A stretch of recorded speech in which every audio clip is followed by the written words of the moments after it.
Hello guys, स्वागत है आपका आपके अपने यूट्यूब चैनल ब्राइट फ्यूचर में। मैं लाखन सिंह चौहान आपका हार्दिक स्वागत करता हूं। आज हमारी इंग्लिश की क्लास नंबर 14 और टॉपिक रहेगा हमारा क्लाउज। क्लाउज पढ़ेंगे। क्लाउज क्या होता है? तो एक सेंटेंस होता है पूरा, उसमें पहला तो मेन पार्ट होता है और जो सेकंड सेंटेंस होता है वो पहले वाले पे क्या होता है, डिपेंड होता है। जैसे देखो, एक conditional sentence consist of two part. जो भी सेंटेंस होता है कंडीशनल सेंटेंस यानी जो भी सेंटेंस होता है उसमें दो पार्ट होते हैं। जो फर्स्ट होता है उसको बोलते हैं कंडीशन, और जो सेकंड जो पार्ट होता है उसको बोलते हैं मैन क्लाउज, यानी जो क्लाउज हम पढ़ रहे हैं उसको बोलते हैं मैन क्लाउज। जैसे मैंने एक एग्जांपल लिया है, इफ इट रेन्स, अगर बारिश होती है, ही विल हैव बाथ, वह क्या करेगा, नहाएगा। तो देखो कि फर्स्ट क्या है, कंडीशन है, अगर बारिश हुई तो, मतलब ये कंडीशन है, अगर बारिश नहीं हुई तो नहीं नहाएंगे। और ही विल हैव बाथ, और ये जो मैन क्लाउज है ये ही विल हैव बाथ, ये किस पे डिपेंड कर रहा है, कंडीशन पे। लेकिन अगर हाँ देखो, main clause also give it meaning alone, जो मैन क्लाउज होता है वो अकेला भी अपनी क्या दे सकता है, मीनिंग दे सकता है बिना इसके। जो एक कंडीशन है, बिना इस कंडीशन से फिर भी ये अपना क्या दे सकता है, मीनिंग दे सकता है। जैसे ही विल हैव बाथ, वो नहाएंगे, ये बोल सकता है। अगर ये सेंटेंस ना हो तो सिर्फ हम ये भी बोल सकते हैं ही विल हैव बाथ, लेकिन ये नहीं बोल सकते इफ इट रेन्स, अगर बारिश हुई तो हुई तो क्या करेंगे। इसके आगे मतलब इसको अकेला नहीं बोल सकते, जो कंडीशनल सेंटेंस है उसको अकेला नहीं बोल सकते, लेकिन जो आगे का होता है इसको हम अकेला बोल सकते हैं, ही विल हैव बाथ, यानी वो नहाएंगे। तो अगर बारिश हुई तो, ये अगर इसके साथ आ रहा है तो ये इस पे डिपेंड होता है, अगर अकेला होता है तब भी ये सेंटेंस हो सकता है। अब देखो टाइप्स ऑफ कंडीशनल सेंटेंस, जो सेंटेंस होते हैं उसके कितने टाइप्स के होते हैं। तो फर्स्ट में प्रेजेंट, सेकंड पास्ट, थर्ड है पास्ट परफेक्ट, और फोर्थ है इमेजिनरी पार्ट, यानी इमेजिनरी हम किसी चीज का इमेजिन करते हैं कि अगर ऐसा हुआ तो, यानी इमेजिनरी पार्ट हमेशा कहाँ से स्टार्ट होता है, इफ से स्टार्ट होता है।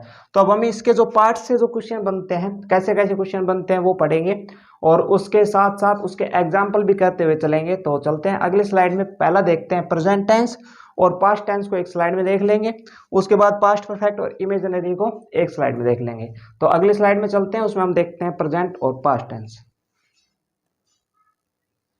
और देखते हैं फर्स्ट नंबर पे हमारा है प्रेजेंट टेंस। तो प्रेजेंट टेंस मतलब जो कंडीशनल सेंटेंस है वो किस में होगा, प्रेजेंट टेंस में। तो कंडीशनल सेंटेंस इफ जरूर लगा मिलेगा, ये ध्यान रखना है। जिसमें इफ लगा हुआ होता है वही कौन सा सेंटेंस होता है, कंडीशनल सेंटेंस होता है। मतलब अगर इस ऐसी परिस्थिति हुई तो, इफ का मतलब होता है यदि। तो देखो इफ प्लस प्रेजेंट टेंस, अगर प्रेजेंट टेंस आ रहा है तो जो अगला टेंस आएगा वो किस में आएगा, फ्यूचर सिंपल टेंस में आएगा, यानी विल शैल के साथ वर्ब की फर्स्ट फॉर्म आपको देखने की मिलेगी। इसमें क्वेश्चन कैसे बन सकते हैं, इसमें आपको ये सेंटेंस दे दिया, अगले का आपको क्या दे दिया, ब्लैंक्स दे दिया, फिलिंग द ब्लैंक्स का क्वेश्चन बन सकता है। या इसको प्रेजेंट टेंस में देख के इफ को भी प्रेजेंट टेंस में और अगला भी प्रेजेंट टेंस में दे दिया, तो ये एरर वाला क्वेश्चन हो जाता है। सेंटेंस इंप्रूवमेंट में कैसा दे सकता है, इसमें आपको सिंपल टेंस दे दिया प्रेजेंट का, और आपको कहा कि इसमें क्या इंप्रूवमेंट करना चाहिए, तो आपको क्या लगा के आना है, उसमें फ्यूचर सिंपल टेंस लगा के आना है। जैसे एग्जांपल मैं बताऊं आपको, एग्जांपल जैसे if she does not talking हर, ये कौन सा टेंस हो गया भाई, if she does not like talking हर, यानी डज है तो डू डज किस में आता है, प्रेजेंट सिंपल टेंस में। तो ये प्रेजेंट सिंपल में है तो अगला टेंस किस में आएगा, फ्यूचर में आएगा। ये बात का आपको ध्यान रखना है। तो if she does not like talking her, he will not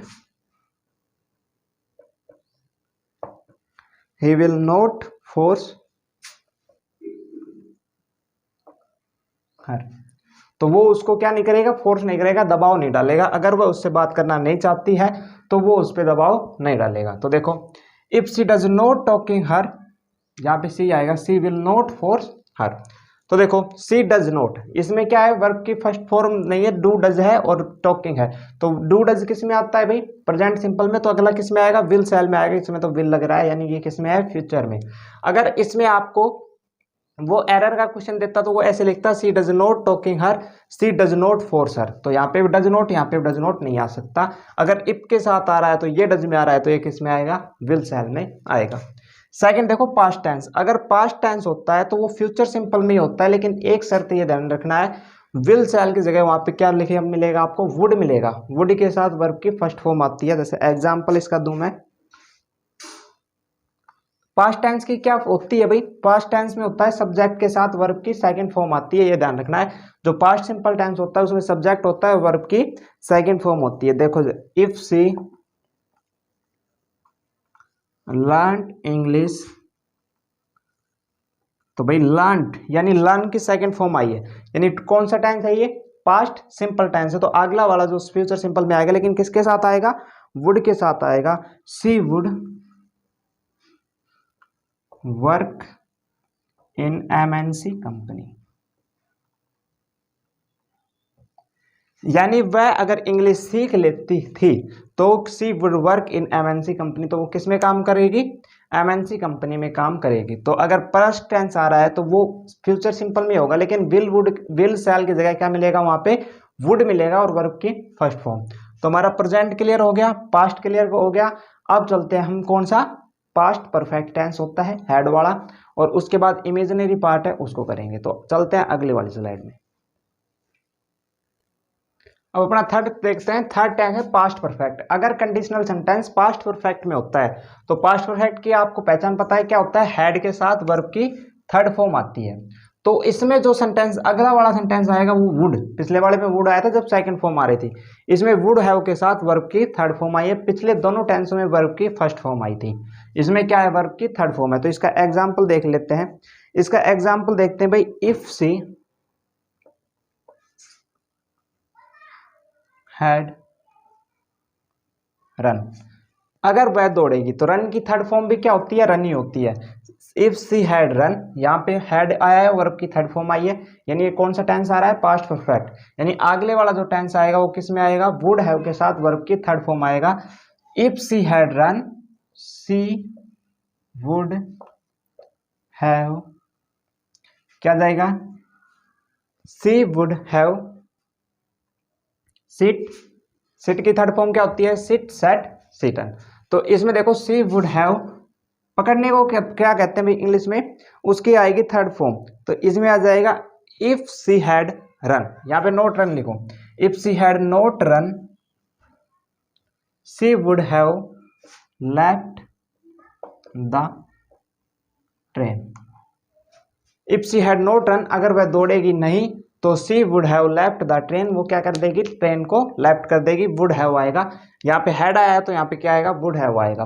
अगर यहाँ पे होता सी हैड रन, अगर वह दौड़ेगी तो वो किसको कैच कर लेगी, यानी कैच की थर्ड फॉर्म आ जाती कोट, CAUGHT, तो यहाँ पे आ जाता कोट। लेकिन मैंने यहाँ पे हैड नोट रन लिखा, यानी वो नहीं दौड़ेगी तो ट्रेन को क्या कर देगी, लेफ्ट कर देगी। देखो आगे इमेजिनरी पार्ट ध्यान रखना है, मतलब हम जो जो सोचते हैं। Only if I were the prime minister, अगर मैं प्राइम मिनिस्टर होता तो ये काम करता। I wish I were A kite, अगर मैं बच्चा होता तो मैं प्ले करता। इसमें भी देखो वर है, वाज वर, वाज वर क्या होता है, पास्ट कंटिन्यूअस टेंस है, इसमें भी क्या आ रहा है, वुड आ रहा है।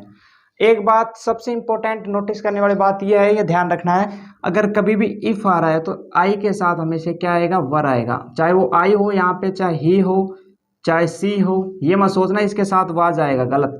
इसके साथ क्या आता है, वर आता है। अगर कभी भी हम सोचते हैं तो हमेशा किसके फॉर्म आती है, वर की आती है, ये ध्यान रखना है।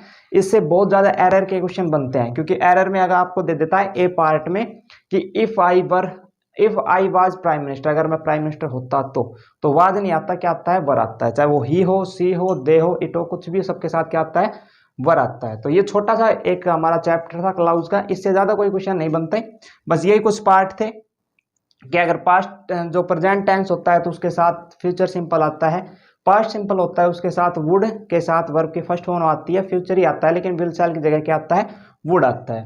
अगर पास्ट परफेक्ट होता है तो उसके साथ वुड हैव के साथ वर्ब की थर्ड फॉर्म आएगी, और इमेजिनरी पार्ट अगर है तो उसमें हमेशा आई के साथ, आई हो, ही, इट हो, कुछ भी हो, उसके साथ क्या आता है, वर आता है। छोटा सा चैप्टर था।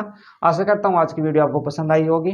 अगर पसंद आई है तो एक लाइक शेयर जरूर करें, और हमारे चैनल को सब्सक्राइब जरूर करें। आप देख के चले जाते हो वीडियो को, लेकिन चैनल को सब्सक्राइब आपने अभी तक नहीं किया है तो चैनल को सब्सक्राइब कीजिए, जुड़े रहिए हमसे, ऐसे पढ़ते रहिए और आगे बढ़ते रहिए। आशा करता हूँ आपको आपके सारे सपने पूरे होंगे। Thank you so much. जय हिंद, जय भारत।